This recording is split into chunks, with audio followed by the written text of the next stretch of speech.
ओमज्ञानतिमिरान्धस्य ज्ञानाञ्जनशलाकया चक्षुरुन्मीलितं तस्मै श्रीगुरवे नमः। श्रीचैतन्यमनोभीष्टं स्थापितं येन भूतले स्वयं रूपः कदा मह्यं ददाति स्वपदान्तिकम्। वन्देऽहं श्रीगुरो श्रीयुतपदकमलं श्रीगुरुन् वैष्णवांश्च श्रीरूपं साग्रजातं सगणरघुनाथान्वितं तं सजीवम् साद्वैतं सावधूतं परिजनसहितं कृष्णचैतन्यदेवं श्रीराधा कृष्णपादां सवनललिता श्रीविशाखान्तां हे कृष्ण करुणा सिन्धु दीनबन्धु जगत्पते गोपेश गोपिका कान्त राधाकान्त नमस्ते तप्त कांचन गौरांगी राधे वृंदावनेश्वरी वृषभानुसुते देवी प्रणमामि हरिः वाञ्छाकल्पतरुभ्यश्च कृपा सिन्धुभ्येव च पतितानां पावनेभ्यो वैष्णवेभ्यो जय श्री कृष्ण चैतन्य प्रभु नित्यानंद श्री अद्वैत गदाधर श्रीवासादि गौर हरे कृष्ण कृष्ण कृष्ण हरे हरे हरे राम राम राम हरे हरे। नमो विष्णुपदाय कृष्णपृष्ठाय भूतले श्रीमते भक्तिवेदान्त स्वामिने नमस्ते सरस्वती देवी गौरवाणी प्रचारिणे निर्विशेष शून्यवादी पाश्चात्य नारायण नमस्कृत्य नरो चैव नरोत्तमं देवीं सरस्वतीं व्यासं ततो जयमुदीरये नष्टप्रायेषु भद्रेषु नित्यं भागवत सेवया भगवती उत्तम श्लोके भक्तिर्भवति नैष्टिक्या ओम नमो भगवते वासुदेवाय ओम नमो भगवते वासुदेवाय। ओम नमो भगवते वासुदेवाय ओम नमो भगवते वासुदेवाय। ओम नमो भगवते वासुदेवाय। ओम नमो भगवते वासुदेवाय।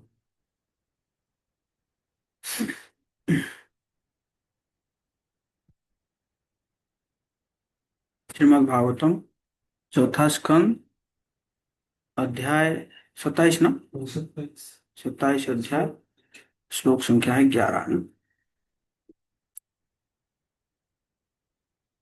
ईजे च क्रतुभिः घोरेः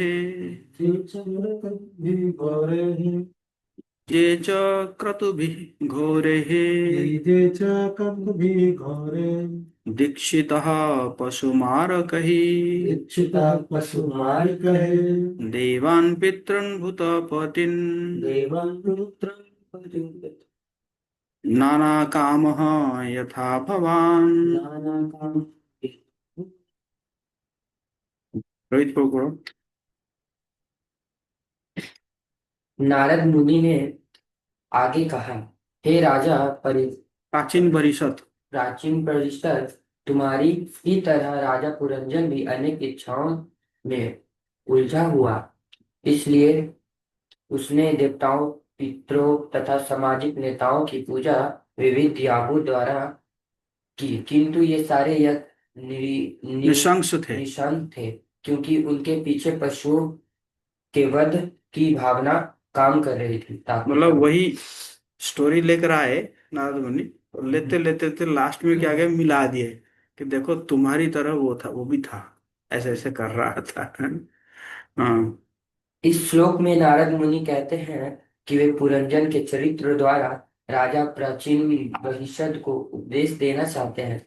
वास्तव में राजा प्राचीन बृहस्पति के कार्यों का यह सारा वर्णन अलंकारमयी भाषा में है। इस श्लोक में नारद स्पष्ट कहते हैं, यथा भावना अर्थात तुम्हारी तुम्हारी तरह, जिससे सारा संदेह दूर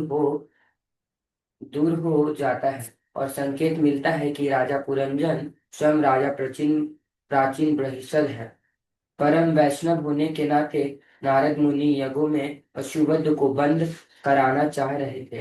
वे जानते थे कि यदि वे राजा को यज्ञ बंद करने के लिए कहेंगे तो वह नहीं मानेंगे। इसलिए वे पुरंजन का चरित्र सुना रहे हैं, किंतु वे इस श्लोक में अपने मनोभाव को चाहे अपूर्ण रूप से तुम्हारी तरह कहकर प्रकट कर देते हैं।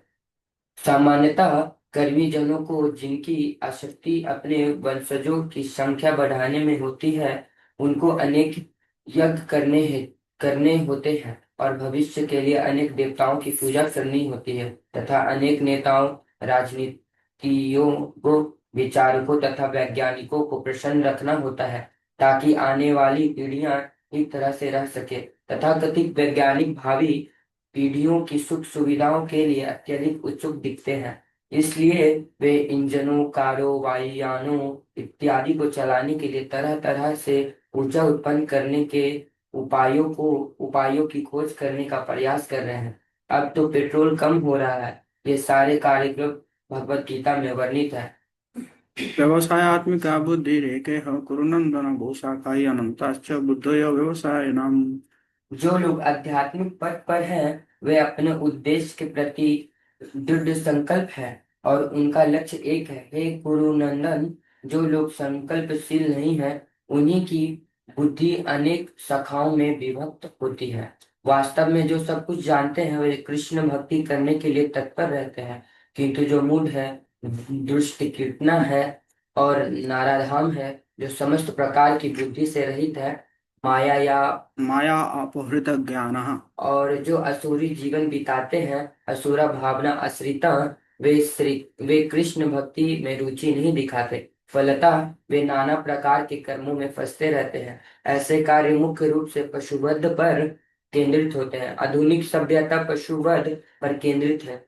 कर्मी लोग विज्ञान विज्ञापित करते हैं। करते हैं कि बिना मांसाहार से विटामिन आपूर्ति संभव नहीं है, और उल्टा बल उनका बल घटेगा। बल घटेगा। अतः अपने को काम करने के योग बनाए रखने के लिए मांस खाना चाहिए, फिर इस मांस को पचाने के लिए मदिरा पीनी चाहिए, और फिर मदिरा पान और मांस भक्षण के संतुलन रखने के लिए गधे की तरह घोर परिश्रम करने के लिए प्रचुर संभोग भी करना चाहिए।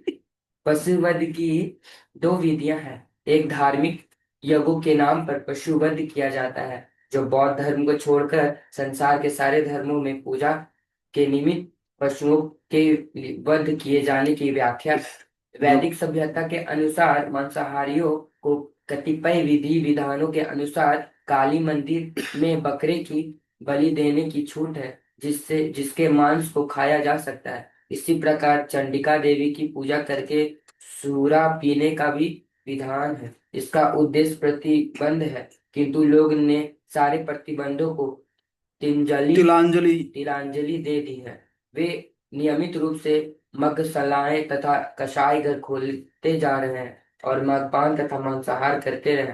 नारद मुनि ने जैसे वैष्णव आचार्य को ज्ञात था कि धर्म के नाम पर पशुओं का वध करने वाले जन्म मृत्यु के चक्कर में पड़ते रहते हैं और जीवन के असली उद्देश्य, जो परम धाम को वापस जाना, उसको भूल जाते हैं। इस प्रकार महर्षि नारद जब व्यास मुनि को श्रीमद् भागवत का उपदेश दे रहे थे, तो उन्होंने वेदों में वर्णित कर्मकांड विधियों के भर्त्सना की। उन्होंने व्यास से व्यास कहा, से कहा, जुगुप्सितम धर्म कृतेनुशासितः स्वभाव रक्तस्य महान् व्यतिक्रमः यद व्याख्यतो धर्म इति तरः स्थितो न मन्यते तस्य निवारणं जनः। सामान्यतः लोगों में भोग की सहज प्रवृत्ति होती है, और तुमने तो धर्म के नाम पर उन्हें ऐसा करने के लिए प्रोत्साहित किया है। यह ग्रहित और निष्प्रयोजनीय है, क्योंकि वे तुम्हारे आदेशों से निर्देशित होते हैं। वे ऐसे कार्यों को धर्म के नाम पर स्वीकार करेंगे और वर्जनाओं की तनिक भी परवाह नहीं करेंगे। भगवत 1.5.15। श्री नारद ने व्यासदेव को अनेक उपदेशों का संकल्प करने के लिए धिक्कारा धिक्कारा है, जो साधारण मनुष्य के मार्गदर्शन के लिए है। नारद ने इसकी भर्त्सना की है, क्योंकि इनमें सीधी भक्ति का नामोल्लेख भी नहीं है।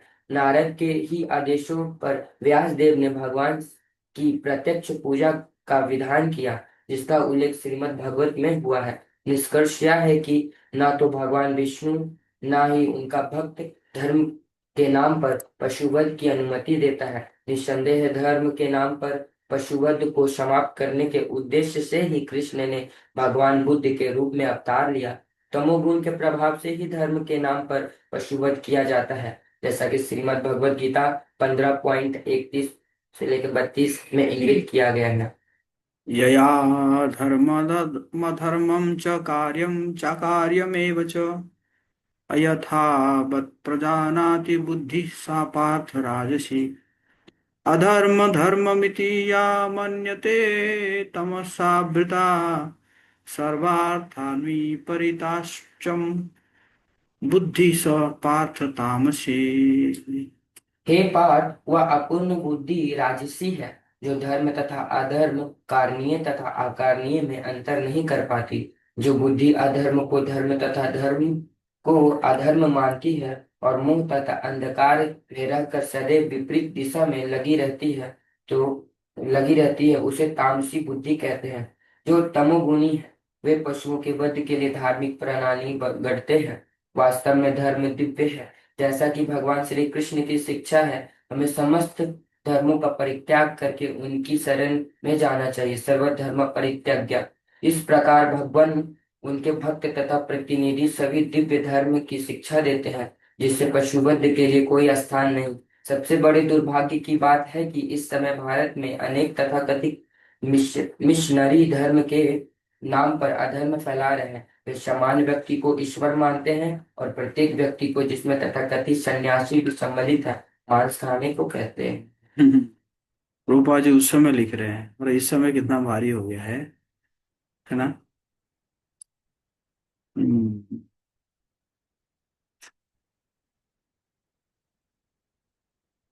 युक्तेष्वैवं प्रमत्तस्य स्वयं प्रमत्तस्य कुटुम्बासक्तचेतसः कुटुम्बासक्तचेतसः आससादस वै कालो आदसादस वैकालो यो प्रियः प्रिययोषितम्। यो प्रियः प्रियोषितम्। बड़े गौरव। इस प्रकार राजा पुरंजन कर्म कांड में तथा अपने परिवार के प्रति अनुरक्त रहकर और दूषित चेतना होने से अंततः ऐसे बिंदु पर पहुंच गया जिससे भौतिक वस्तुओं में बुरी तरह अनुरक्त लोग बिल्कुल नहीं चाहते। तात्पर्य श्रील प्रभुपाद। इस श्लोक में प्रिय योषिता तथा अप्रिय अत्यंत सार्थक शब्द है। योषित का अर्थ है स्त्री और प्रिय का अर्थ है प्यारा या मन भावन। मृत्यु उन्हें प्रिय नहीं लगती जो भौतिक सुख के प्रति अधिक अनुरक्त रहते हैं और जिनका अंत संभोग में होता है। इस प्रसंग में एक अत्यंत शिक्षाप्रद कहानी है।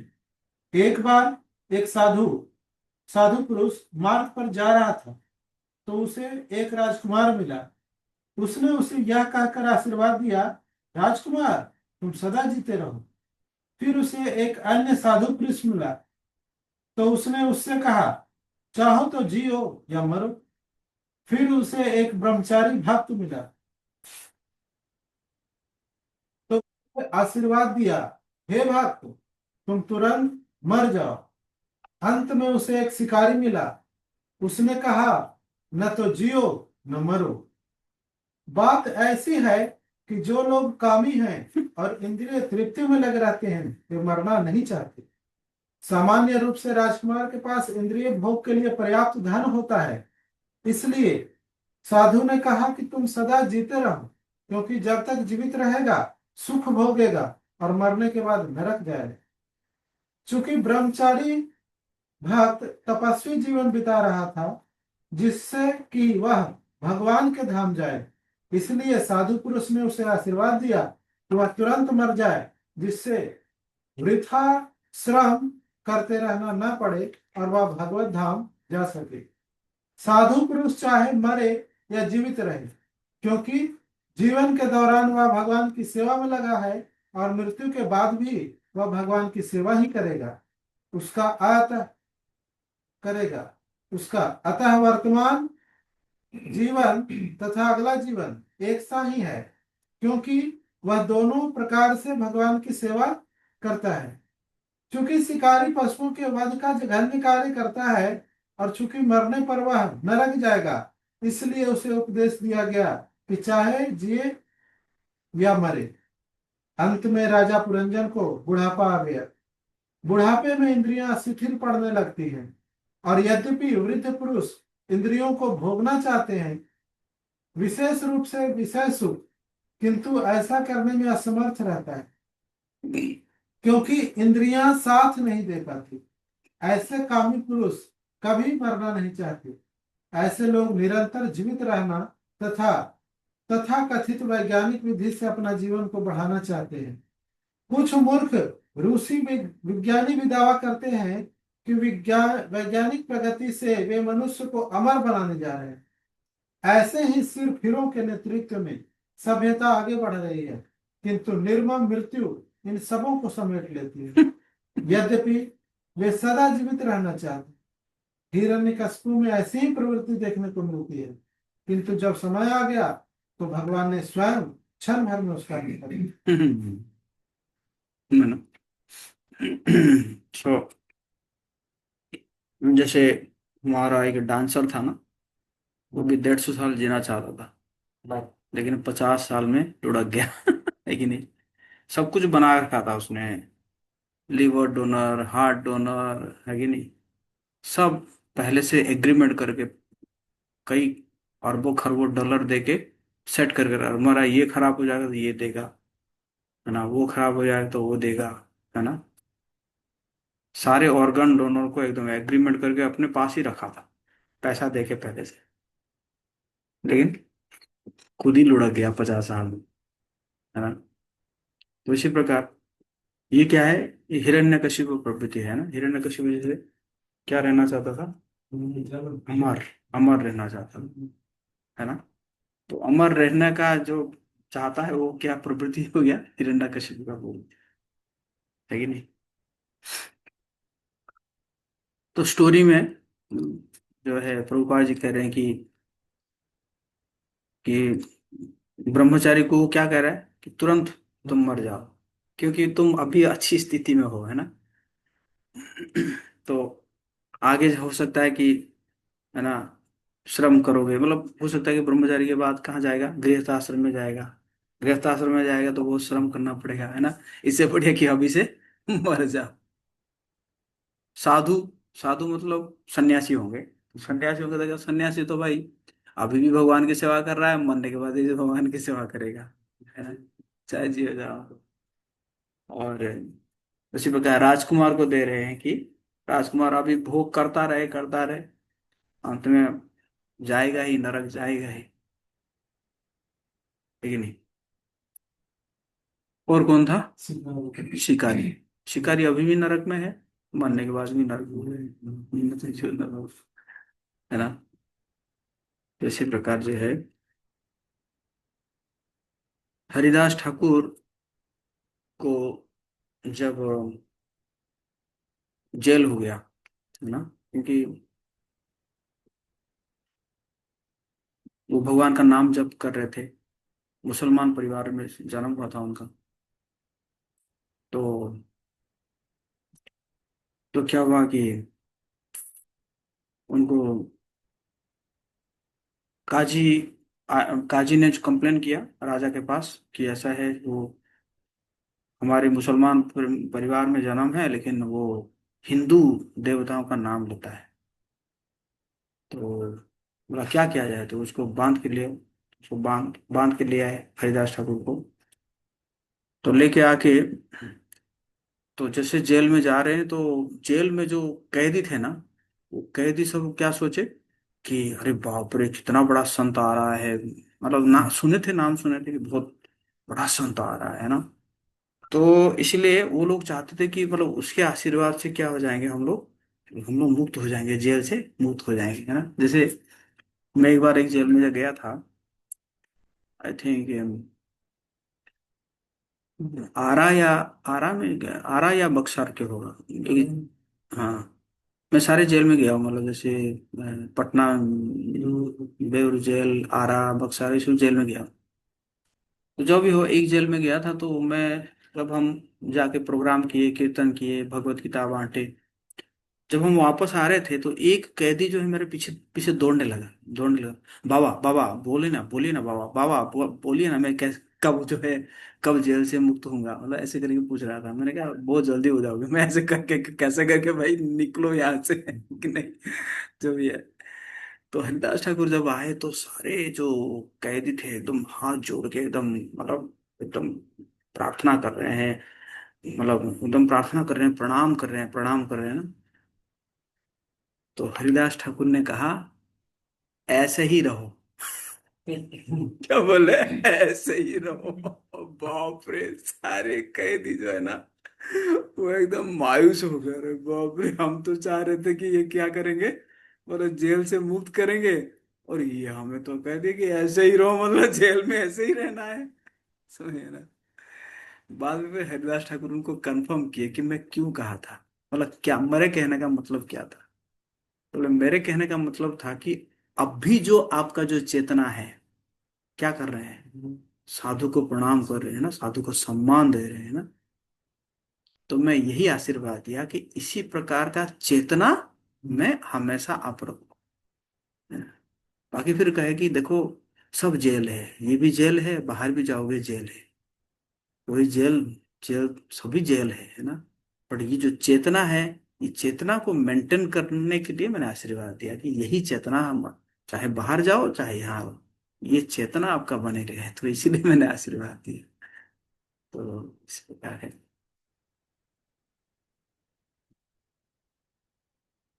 चंडवेग इति ख्यातो चंडवेग इति ख्यातो गंधर्वाधिपति नृप, गंधर्वाधिपति नृपा गंधर्वस्तस्य बलिनः गंधर्वस्तस्य बलिनः षष्ट्युत्तर शतत्रयम्। बड़े श्याम हरि बोल। हे राजन, गंधर्व लोक में चंडवेग नाम का एक राजा है। उसके अधीन 360 अत्यंत शक्तिशाली गंधर्व सैनिक हैं।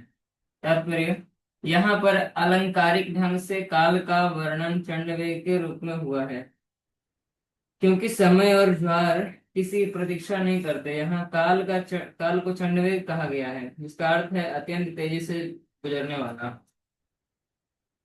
जो जो काल बीतता है, इसकी गणना वर्षों के रूप में की जाती है। एक वर्ष में 360 दिन होते हैं। और चंडवेग के सैनिकों की संख्या इस श्लोक में इतनी ही बताई गई है। समय तेजी से बीतता है और चंडवेग के सैनिक हमारे जीवन दिनों को तेजी से लेते जाते हैं। जो ही सूरज उदय तथा अस्त होता है, हमारी जीवन अवधि घटती जाती है। इस प्रकार एक दिन बीतने के साथ ही हमारे जीवन का एक दिन चला जाता है। इसीलिए कहा गया है कि जीवन की अवधि को बचा के नहीं रखा जा सकता, किंतु यदि मनुष्य भक्ति में लग जाता है तो सूर्य उससे समय को छीन नहीं सकता। जैसा कि श्रीमद् भागवत 2:3-17 में कहा गया है, आयुर्हरति वै पुंसामुद्यस्तम उद्यस पुंसामुद्यंस्तम च यन्नसौ। तात्पर्य यह कि यदि कोई अमर होना चाहता है तो उसे इंद्र तृप्ति त्याग देना चाहिए। भक्ति में लगने से मनुष्य क्रमशः भगवान के नित्य धाम में प्रवेश कर सकता है। कभी कभी मृग तृष्णा तथा अन्य भ्रम पूर्ण वस्तुओं को गंधर्व कहा जाता है। हमारी जीवन अवधि, आयु की क्षति जो हमारी बढ़ती आयु कहा जाता है। इस प्रकार जीवन के दिनों को बिना देखे अप्रत्यक्ष रूप से व्यतीत होना अलंकारिक ढंग से गंधर्व के रूप में वर्णित, जैसा कि अगले श्लोकों में बताया जाएगा। ये गंधर्व स्त्री तथा पुरुष दोनों होते हैं। तो इसका अर्थ यह हुआ कि स्त्री तथा पुरुष दोनों ही अवश्य रूप से कालवश अपनी आयु खोते हैं, जिसे यहाँ पर चंडवेग के रूप में वर्णित किया गया है। हम्म।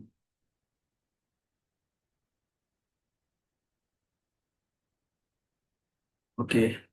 गंधर्व तादृशी अस्य गन्धर्व्यस्तादृशीयस्य मैथुन च सिता नैपुण्यस्य सिता परिवृत्या विलुम्पन्ति परिवृत्या विलुम्पन्ति सर्वकाम विनिर्मिताम्। सर्वकाम निर्मिताम्। रोहित को चंड वेग के साथ साथ गंधर्विनियों की संख्या गंधर्विनियों गंधर्विनियों की संख्या सैनिकों के ही समान थी और वे बारंबार इंद्रिय सुख की सारी सामग्री लूट रही थी। तात्पर्य: दिनों की तुलना चंडवेग के सैनिकों से की गई है। सामान्यतः रात्रि विषय सुख का समय होता है। दिन श्वेत दिन दिन दिन श्वेत। दिन श्वेत माने जाते हैं और रात्रियां श्याम, या दूसरी दृष्टि से रात्रियां दो प्रकार की होती है, श्याम तथा श्वेत। ये दिन तथा रातें मिलकर दोनों हमारी आयु को तथा हम जो कुछ इंद्रियां तृप्ति के लिए बनाते हैं उसे छीन करते हैं। भौतिक कर्म का अर्थ है इंद्रिय तृप्ति के लिए वस्तुओं का निर्माण। विज्ञान शोध में रत है कि हम अपनी इंद्रियों की तुष्टि किस प्रकार अधिक से अधिक कर सकते हैं। इस कलयुग में इंद्र तृप्ति की क्रिया को सुविधाजनक बनाने के लिए नाना प्रकार के यंत्र बनाए जा रहे हैं। विभिन्न घरेलू कार्यों के लिए अनेक यंत्र बन चुके हैं। यथा आजकल बर्तन धोने, फर्श साफ करने, दाढ़ी बनाने, बाल बनाने, इन सब के लिए मशीनें हैं। इंद्र तृप्ति की ये सारी सुविधाएं इस श्लोक में सर्वकामा विनि विनिर्मिताम। के रूप में वर्णित है। किंतु काल इतना प्रबल है कि न केवल हमारी आयु क्षीण होती है, वरन इंद्र तृप्ति की सारी मशीनें तथा सुविधाएं भी क्षीण होती जाती है। इसलिए इस श्लोक में विलुम्पंती लूट रहे हैं शब्द का प्रयोग हुआ है। हमारे जीवन के प्रारंभ से ही हर वस्तु लूटी जा रही है। हमारी वस्तुओं तथा हमारी आयु की यह लूट हमारे जन्म लेने के दिन से ही चालू है। एक दिन आएगा जब मृत्यु सबका सफाया कर देगी और जीव को जीवन का नया अध्याय प्रारंभ करने के लिए नए शरीर में प्रवेश करना होगा और भौतिक भोग के इस चक्र को फिर से युद्ध करना होगा। प्रहलाद महाराज इस क्रिया को पुनः पुनः पुनश्चर्वित चर्वणानाम। भगवत 7.5.30 में कहते हैं, भौतिक जीवन का अर्थ ही चर्वित चर्वण। चर्वित चरणम होता है। भौतिक जीवन का केंद्र बिंदु इंद्र तृप्ति है। विभिन्न शरीरों में जीव विविध इंद्रियों का भोग करता है और विभिन्न सुविधाओं जुटाकर वह चर्वित चर्वण करता है। चर्वण करता है। चाहे हम गन्ने को अपने दांतों में चूसे या मशीन से, बात एक ही है। गन्ने का रस मिलता है, हम गन्ने से रस निकालने के अनेक युक्तियां निकाल सकते हैं, किंतु परिणाम वही रहता है।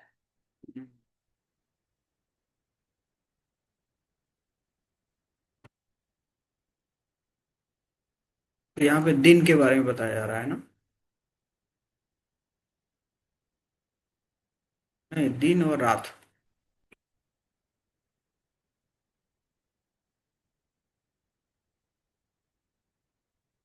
तो ते चंड वेगानुचाराः पुरंजनपुरं यदा हर्तुमारेभिरे तत्र प्रत्यसेधत्व जाग्रह प्रभु। जब राजा गंधर्वराज चंडवेग तथा उसके सेवक पुरंजन की नगरी को लूटने लगे तो 5 फनों वाले एक सर्प ने नगरी की रखवाली करने शुरू कर। तात्पर्य श्रील प्रभुपाद के द्वारा। जब मनुष्य सोता है तो विभिन्न स्वप्नों में प्राण सक्रिय रहता है। सर्प के 5 फन सूचित करते हैं कि 5 प्राण प्राण 5 प्रकार की वस्तुओं से घिरा है। प्राण, अपान, ज्ञान, उदान तथा समान। जब शरीर निष्क्रिय होता है तो प्राण सक्रिय रहता है। 50 वर्ष की आयु तक मनुष्य इंद्रिय तृप्ति के लिए क्रियाशील रहता है, किंतु इसके बाद शक्ति घटने लगती है। यद्यपि अधिक बल लगाकर वह 2 या 3 वर्ष और अधिक से अधिक 55 वर्ष तक कार्य कर सकता है। इसलिए सरकारी नियमों में अवकाश प्राप्त करने की आयु 55 वर्ष ही है।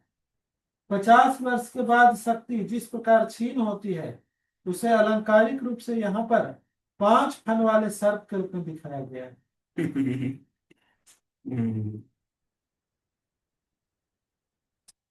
सप्तभिशतैरेको विंशत्या च शतं समः पुरंजन पुराध्यक्षो गंधर्वैर्युयुधे बलि। श्यामरी।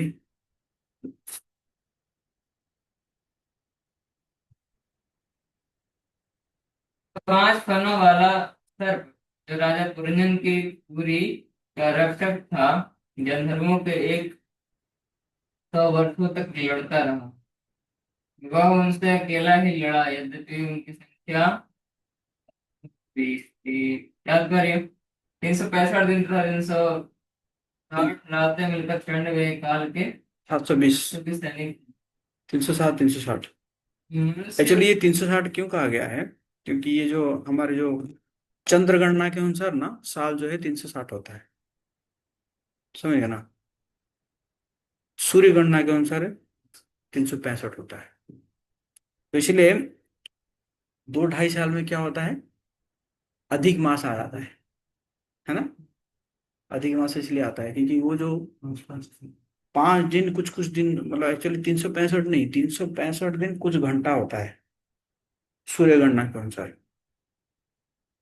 तो वो जो है आपको जब जब एक्स्ट्रा हो जाता है तो उसको क्या कहते हैं, अधिक मास कहते हैं, समझ गए? हाँ पढ़िए। 365 दिन तथा 365 रातें मिलाकर 96 काल के 720 सैनिक। 360 है, इसको 365 कौन रहे? 360 लिखा हुआ है। 360 ये हाँ। तथा 360 रातें मिलकर 96 काल के 720। 720 सैनिक। मनुष्य को इन सैनिकों से जन्म के आरंभ से लेकर मृत्यु पर्यंत जीना पड़ता है। यह जीवन संघर्ष कहलाता है। इस इतने संघर्ष के बाद भी जीवात्मा मरता नहीं। जैसा कि भगवत गीता में पुष्टि की गई है कि यह जीवात्मा शाश्वत है, न जायते म्रियते वा विनाशे न होता भूलता वा गया अजो नित्य शाश्वत विनाश शरीर है। आत्मा के लिए न तो कभी जन्म है न कभी मृत्यु। एक बार जन्म देकर वह कभी नहीं मरता। वह अजन्मा शाश्वत न बढ़ने वाला पुरातन है। शरीर के मारे जाने पर उसका वध नहीं होता।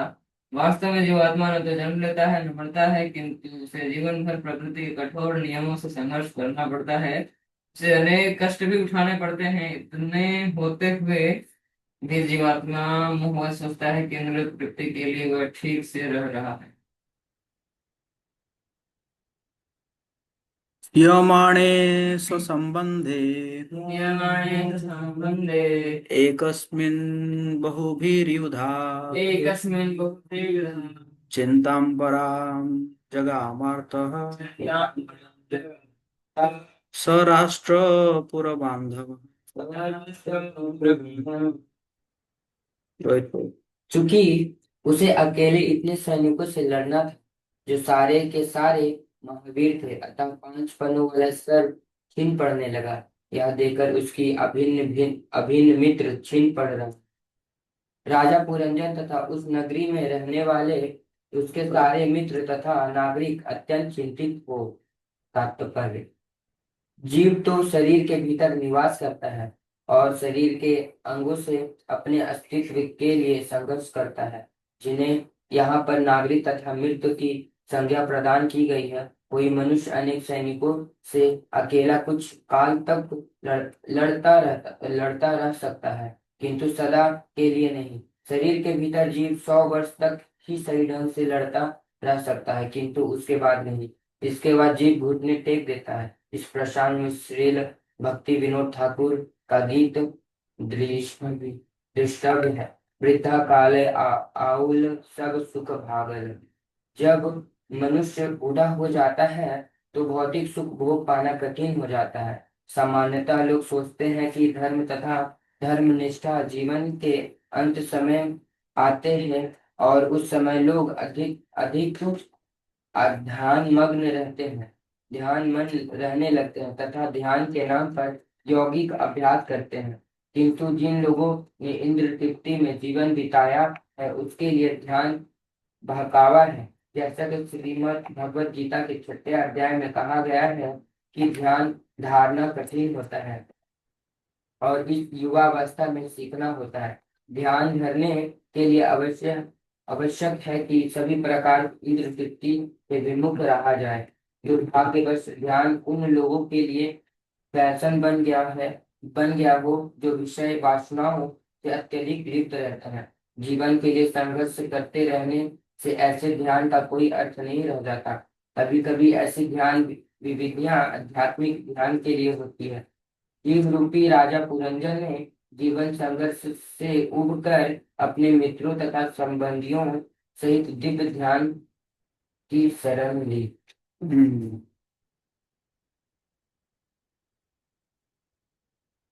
आजकल जो है, जो योग सिखाते हैं या योग करने जाते हैं, मुख्य रूप से उनका लक्ष्य क्या रहता है? शरीर अच्छा रहेगा, अच्छे से सो पाएंगे ना। लिखा हुआ है कई कई जगह में, ऐसे लिखा हुआ, 100 days yoga for better health, good sex. सुनिए ना। हाँ। सो है ना, लेकिन लेकिन ध्यान जो है, ध्यान करने से पहले पहले इंद्र तृप्ति से हटके ध्यान करना होता है कि नहीं? वो है नहीं।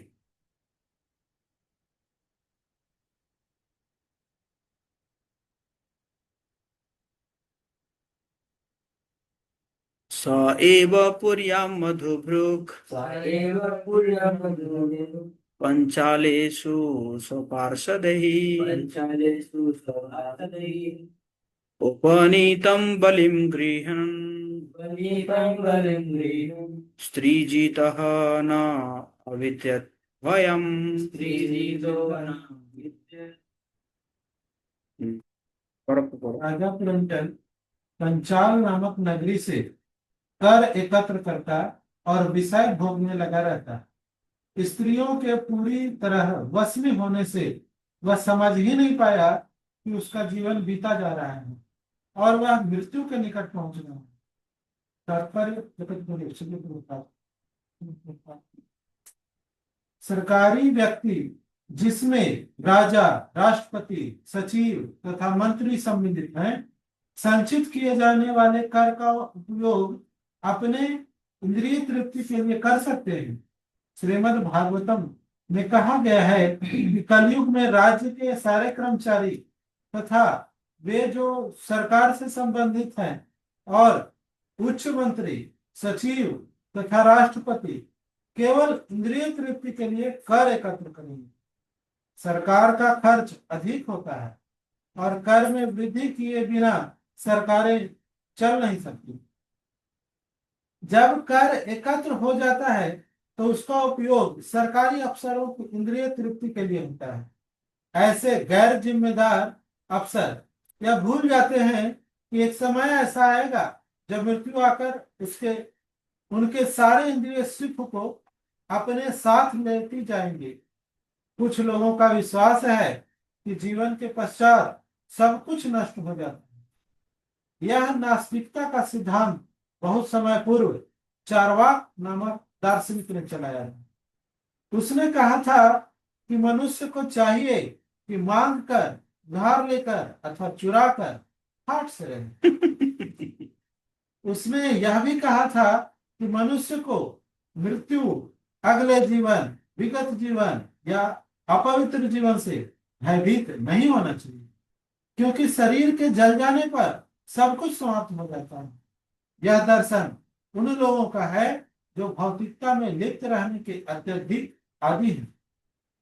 ऐसे दार्शनिक विचारों से कोई न तो मृत्यु के भय से बच सकता है और न अगले घृणित जन्म से बचा रहता। मतलब इस प्रकार के लोग हर युग में रहे। तो ये जो चारवाक मुनि है, ये कहते थे सुखम जीवेत ऋणं कृत्वा घृतं पिबेत। जब तक रहो सुख से रहो, और ऋण करके क्या करो, घी पियो, है ना। उसी प्रकार आप देखेंगे, रामचरितमानस पढ़ेंगे तो जब भगवान राम जी को सब लोग कन्विंस कर रहे हैं चित्रकूट में कि आप वापस चलिए, तो उसमें भी एक मुनि थे। ये वशिष्ठ के साथ एक मुनि थे, और उन्होंने इसी प्रकार बोले, अरे व्यक्ति मर गया, सब कुछ खत्म हो गया, क्या वचन है वो तो।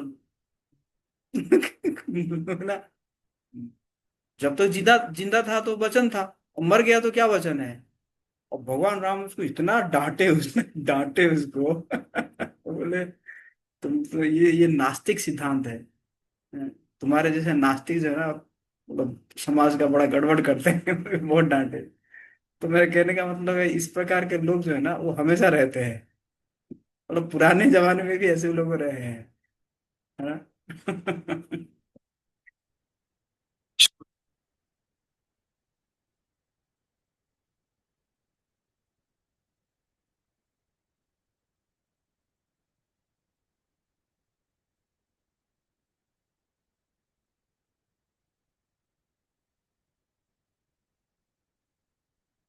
कालस्य दुहिता काचित् त्रैलोक्यं वरमिच्छति, पर्यटन्ति न बहिस्मन् प्रत्यनंदत कश्चन। कौन पड़ेगा, श्यामरी। हे राजा प्रसिंग बरहिसर, इस समय काल की कन्या तीनों लोकों में पति एक खोज करती है। यदि भी उसे ग्रहण करने के लिए कोई तैयार नहीं हुआ, किंतु वह घूमती रही। तात्पर्य समय बीतने पर जब शरीर वृद्ध हो जाता है तो एक प्रकार से अक्षम हो जाता है और वह जरा से बुढ़ापा कर लेता है। इस संसार में मूलतः चार प्रकार के कष्ट है: जरा, मृत्यु, जन्म, जरा, रोग तथा मृत्यु। न तो कोई विज्ञान न ही कोई विचारक इन चारों प्रकार के कष्टों का कोई हल प्रस्तुत कर पाया है। यहाँ पर जरा की अक्षमता को आलंकारिक ढंग से काल की कन्या के रूप में व्यक्त व्यक्त किया। किया गया है। यद्यपि कोई नहीं चाहता, किंतु वह किसी को भी अपना पति बनाने के लिए उत्सुक रहती है। कोई भी वृद्ध तथा अक्षम नहीं बनना चाहता, किंतु वह सबों के लिए अनिवार्य है। मतलब काल की कन्या है, काल की काल की कन्या जो है पति बना ही लेती है ना। दौर्भाग्येन आत्मनः लोके विश्रुता दुर्भगा इति सा, या तुष्टा राजर्षयेतु वृता वृता दातुर्वे वरम। वही तो।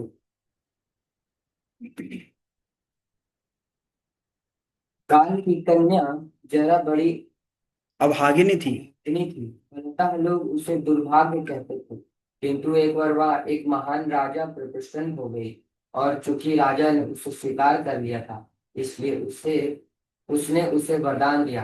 तात्पर्य: जैसा कि भक्ति विनोद ठाकुर गाते हैं, सब सुख भागल, बुढ़ापे में सारे सुख लुप्त हो जाते हैं। इसलिए कोई जरा बुढ़ापा को पसंद नहीं करता। काल की कन्या के रूप में जरा को अत्यंत अत्यभागा कहा जाता है। किंतु एक बार राजा ययाति ने इस स्वीकार किया था। ययाति के ससुर ससुर। ससुर शुक्राचार्य ने श्राप दिया था कि वह उसे स्वीकार करे। जब शुक्राचार्य की कन्या राजा ययाति को ब्याही गई तो उसके साथ शर्मिष्ठा नामक उसकी सहेली भी उसके साथ गई थी।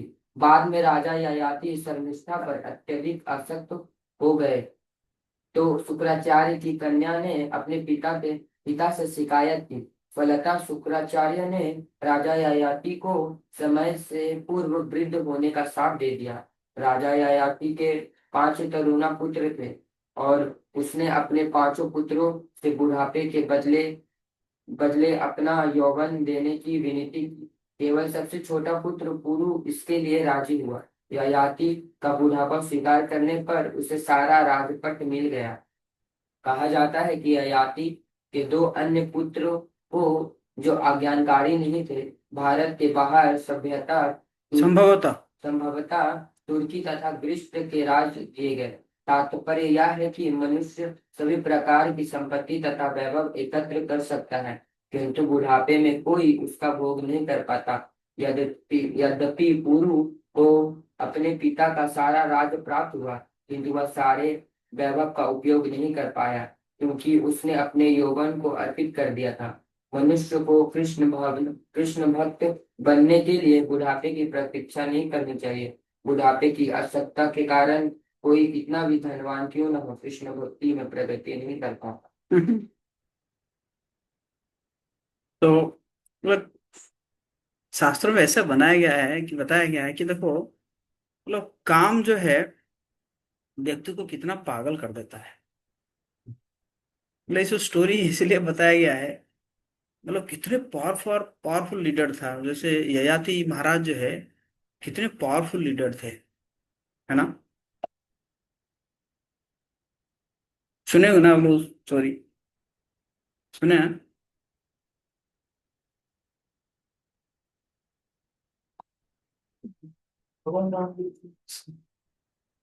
ययाति जो है,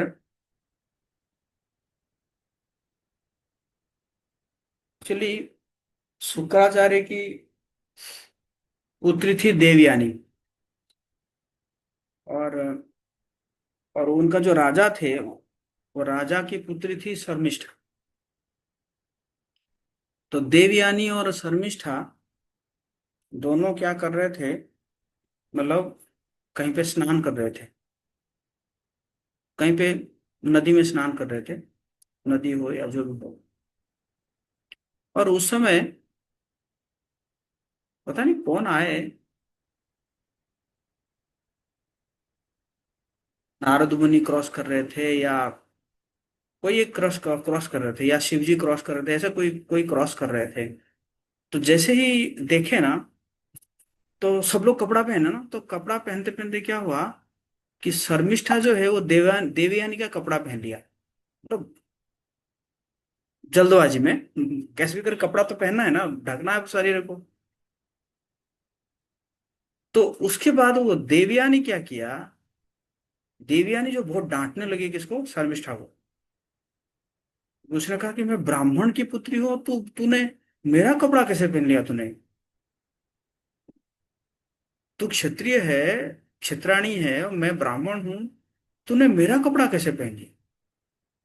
क्योंकि बहुत डांटने लगी।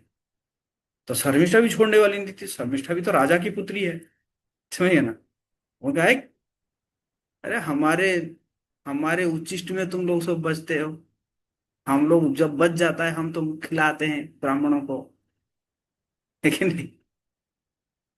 तो ऐसा करते करते बहुत तेज जब चला, एकदम आर्गुमेंट चला, तो शर्मिष्ठा की तो राजा की पुत्री है वो, है ना, उसके साथ सखियां भी है, मतलब ज्यादा वो थे सारे, सारे जो सखियां थी, तो उसको फेवर करेंगे ना, राजा की पुत्री है।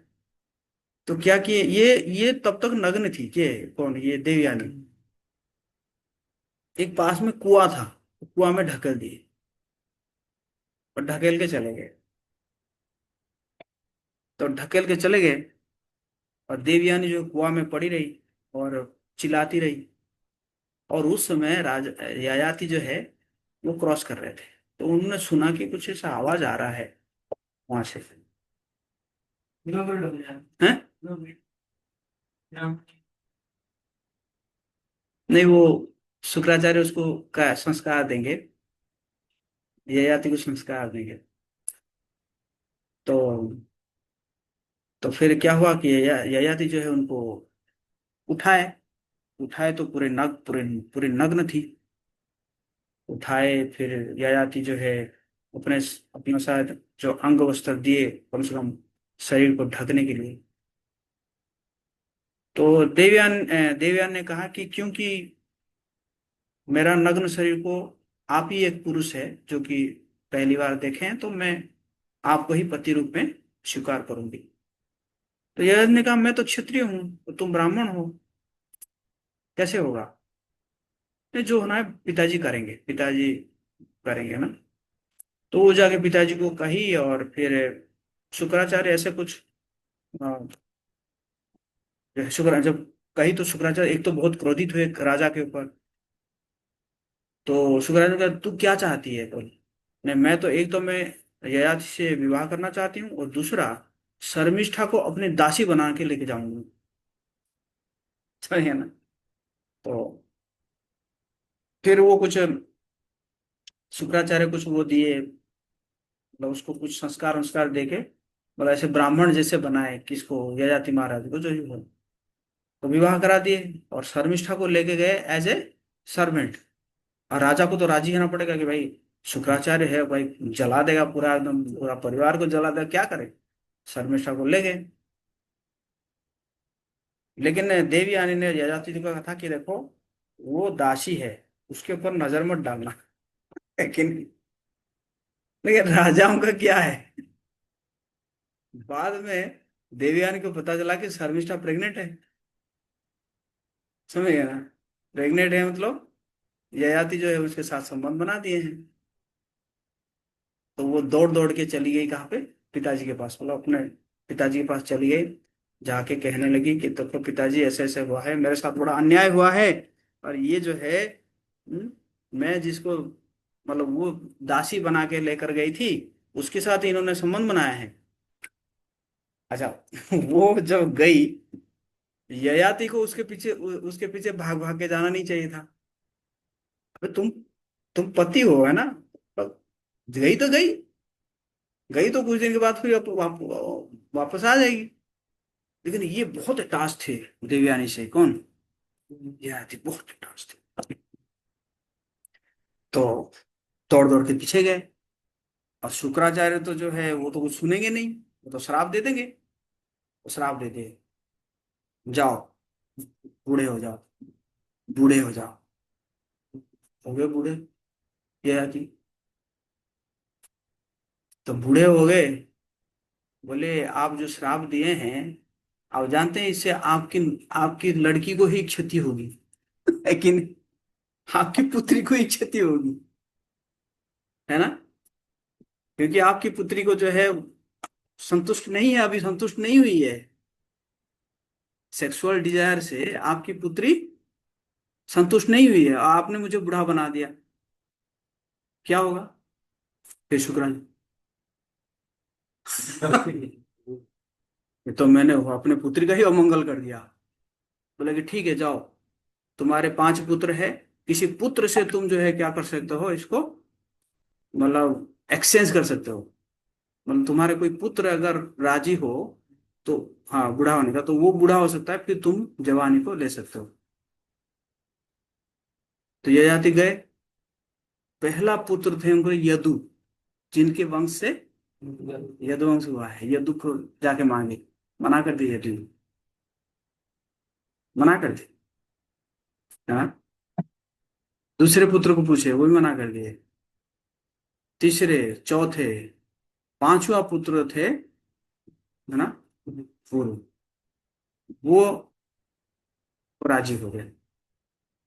वो राजी हो गए तो फिर एक्सचेंज हुआ। मतलब यहां से देखो, मतलब काम जो है वो व्यक्ति को इतना अंधा कर देता है, इतना अंधा कर देता है कि वो जवानी का भिक्ष मांग रहे हैं, किससे?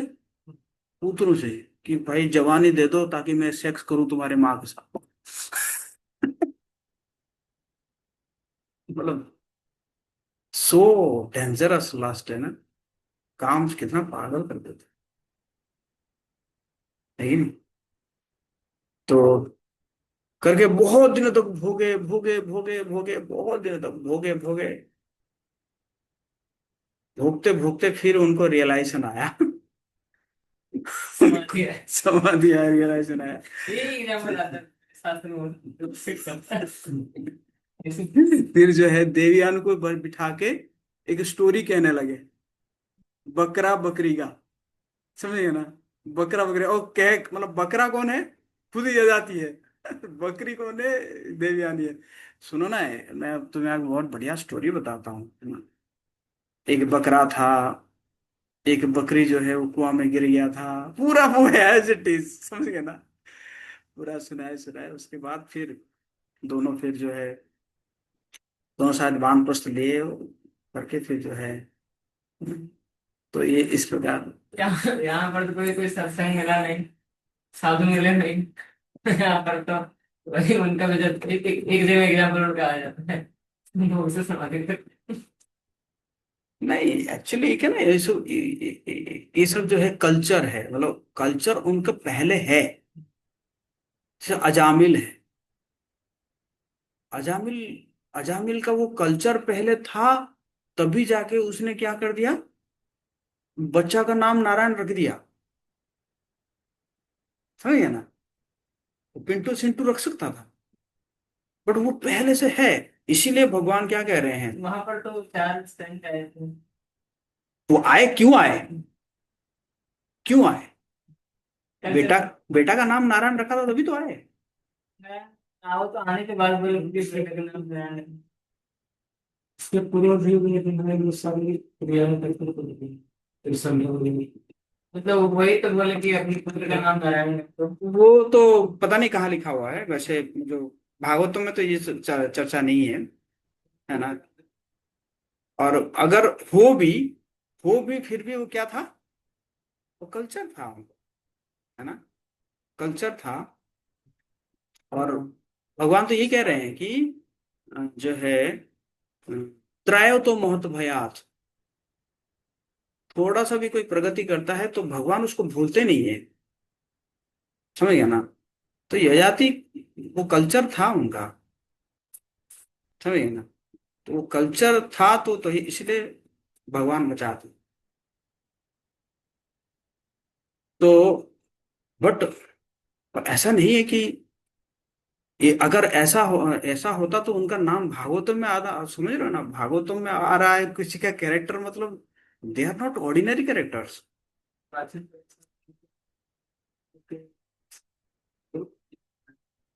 हाँ, समझ गए ना? ये सब ऑर्डिनरी कैरेक्टर नहीं है, जितने भी लोग हैं ना, they are not ordinary characters, है कि नहीं? जिनके बारे में कितने बड़े बड़े संत जो है उनका नाम ले रहे हैं, समझ रहे हैं ना। बट एक एग्जाम्पल वो सेट करके गए हैं, वो मतलब यही करके गए हैं कि भाई इंद्रिय तृप्ति का मतलब लास्ट में वही बोले वो, ययाति महाराज उसकी पत्नी को समझा रहे हैं कि देखो, ये इसी प्रकार है जैसे आग में घी डाला जाता है, जितना डालो जितना डालो जितना डालो, आग जो है वो कभी नहीं कहेगा कि बस, बस करो और मत। समझ गए ना? तो वही यहाँ पे बताया जा रहा है ना, कि वार्धक्य को उन्होंने स्वीकार किया था। हम्म।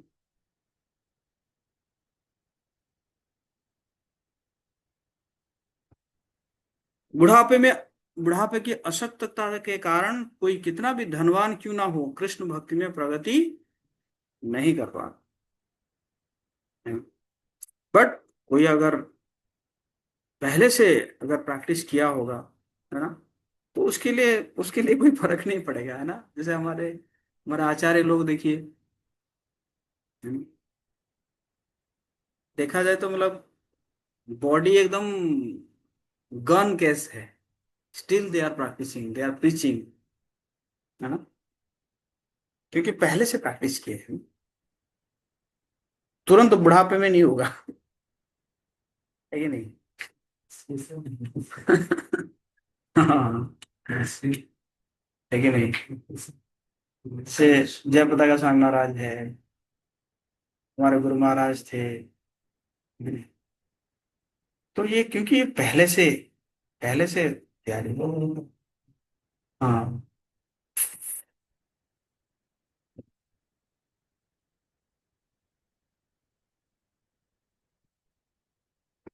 इसी प्रकार काल कन्या हमें भी ग्रास कर गया है। हम भी बुढ़ा हो गए हैं। हाँ,